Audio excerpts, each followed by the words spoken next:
commuter car and just been very busy at life, working, and you know how that goes. But today I was finally able to get some time off and get some track time again at the Fontana Auto Club Speedway. So I'm on my way. It's very exciting. Since last track day I had a couple changes to this car. I added some camber plates, front R springs, and our rear sway bar, and I got some new R888R tires on them. Should be fun. See how the differences work and how the handling characteristics, if there are any changes, and I'll definitely let you guys know if all these minor upgrades were worth the cost. See how this car stacks up against some of the other cars out there. Should be a fun day, and we'll go from there. All right, see you guys there.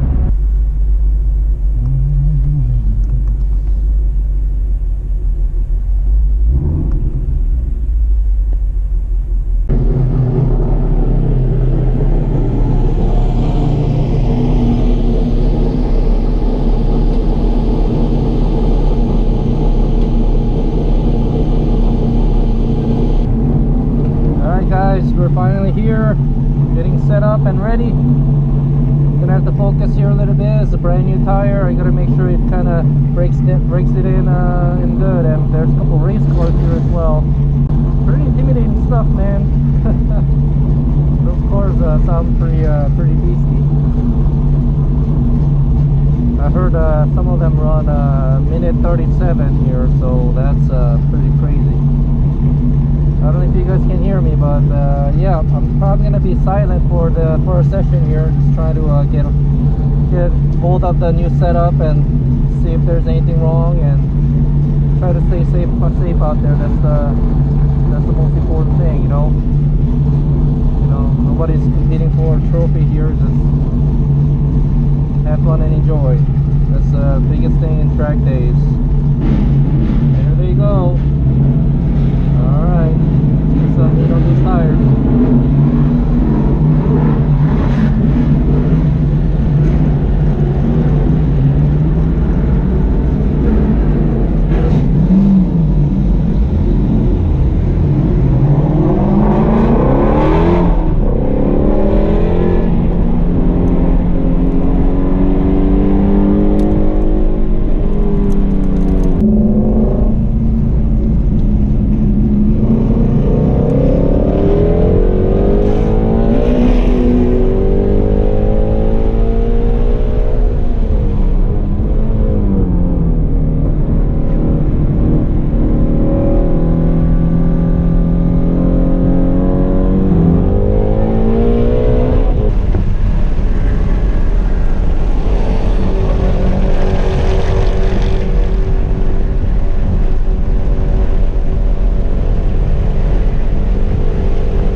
yeah, guys, again, that run I turned everything off, including the advanced traction on during the track mode.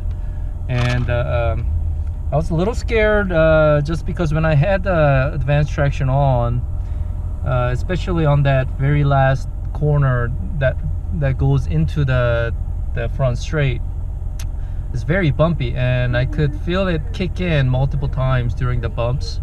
And I was worried if I turned it off completely, you know, every time the bump hits, the car would be unsettled. Actually, even with it all turned off, absolutely no problems. Actually, I could get on power sooner. The car didn't cut power as often, and yeah, I mean, I could feel the rear rotate even a little bit more. But again, very progressive. Nothing that's gonna catch you off guard. Very easy to catch. All right, guys, what a day. That was fun. Got to meet one of the guys that watched my videos. Alan, I think that was his name. Again, if you watch this video, nice to meet you, and hope you ended up getting into 151s. I don't know how well you could hear with my helmet on, so I just wanted to kind of debrief and go over what happened today and how it was, and what the progress was since I've done a couple of modifications to this car. My fastest time prior to this trip, which at that point everything was pretty much bone stock, including the tires. I was on Michelin Pilot Super Sports. The best time I had was 159.6. The car tends to push a bit during mid-corner and corner entry, so there's a lot of hard braking you need to do just to bring this heavy mess down, so it will turn in. And obviously the Pilot Super Sports, you know, they're not track tires. They're track capable, but they're not really a track focused tires. They're more focused on daily driving, you know, making minimal noise, making ride comfortable. So there are compromises to be had. And again, since then I've done a couple things. One is I swapped a couple of the GT350R parts into my car, which was the front springs and rear sway bar. Again, all in hopes to reduce some of that softy feel that you have in this car, especially on the front end under heavy cornering or heavy braking. I really felt the normal springs on regular GT350 were underrated, so you need something a little bit higher sprung springs. So again, the R springs were in, and the camber plates went in. The camber plates went in together, so I could get a bit more camber dialed into these front tires. Again, all this is being done just so the front end feels more stable and also turn in is more sharp. And lastly, probably the biggest difference maker was obviously the tires. It's always the tires that make the biggest difference in track times. And in this case, I decided to go with our 888Rs. So all of that adds to what? I guess that's a big question, right? Pretty much, I'll tell you exactly how the car feels.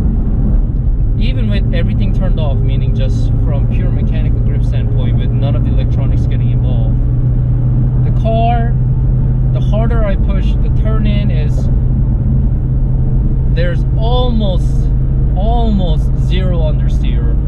Maybe I say smudge bit, but that's if I just overspeed into a corner. But even then, it's very neutral. The corner entry I really can't fault. You know, it doesn't do anything too crazy. And mid-corner, pretty much I can play with the throttle. If I give it about 10-15% throttle, the car still rotates in very nicely. Once I go about half throttle, the car's pretty much spot neutral. And then when I go full throttle, it pretty much starts to grip and go. At full throttle, either the rear could slip out a little bit if you do it too abruptly, but again, everything's done in very progressive manner. Pretty much what you really want in a sports car, you know, all the characteristics you want, you know, nothing that you really don't want. Doesn't make anything frustrating. That terminal understeer that you get with this heavy nosed cars, and with these fat front tires and cambers and stiffer springs, it really solves the problem pretty good. You know, if you wouldn't really believe the car's front heavy when you ride in this car at this point. Everything's, I can't stress the word progressive enough. It's so slowly moving around, and you can feel the whole movement through the car. I love it. I love today's track session. Can't complain. It was such a fun time. And again, all of that translates to faster track lap times, right? And again, I went from 1 minute 59 seconds 0.6 to 1 minute 54 seconds 0.2. So if you do the math, that's about 5.4 seconds difference on just the tires and a couple of suspension changes.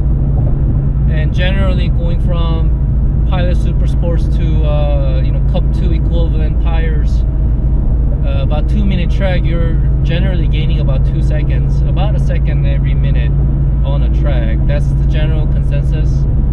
And again, gaining 5 seconds, 5.4 seconds is a huge leap. And again, I would highly suggest to any of you guys who don't want to spend a ton of money on parts, but again, try to keep things as OEM as possible and at the same time improve the car. I say go for the camber plates, go for the R springs and sway bar, and you know, pretty much these days most R compound tires are good. Cup 2 tires, some of the 200 thread tires like RE71R and R Triplescoopmusic R. I love this tire. It's really loud, but you know, I was afraid because there are a lot of bad reviews on it, but not sure what that's all about. It does get a little bit greasy after about 15 minutes, but again, it doesn't do anything too crazy. But yeah, you do those 3 things, you're gonna pretty much bump your car up to the next level. Obviously, given the point you're driving gets better as well, and hopefully. But yeah, again, my goal next time would be lose some weight, some wheels, and lose maybe the back seat, and hopefully you'll get rid of, I'm hoping to get rid of maybe about 100 pounds out of this car, and maybe I can grow some balls a little bit more aggressive out there. I think I could still do a little better in some of the corners, get on the gas a little bit faster. Well, again, sorry for not uploading a whole lot of videos for a while. Just life took over my you know, my hobby, but again, I'll try to make some more vids. Again, if you guys have anything you want to see or any questions or whatnot, yeah, shoot me away. I try to reply most of the questions on YouTube. So but yeah, have a good weekend. Another week is coming. Let's fight through and drive safe out there. Bye.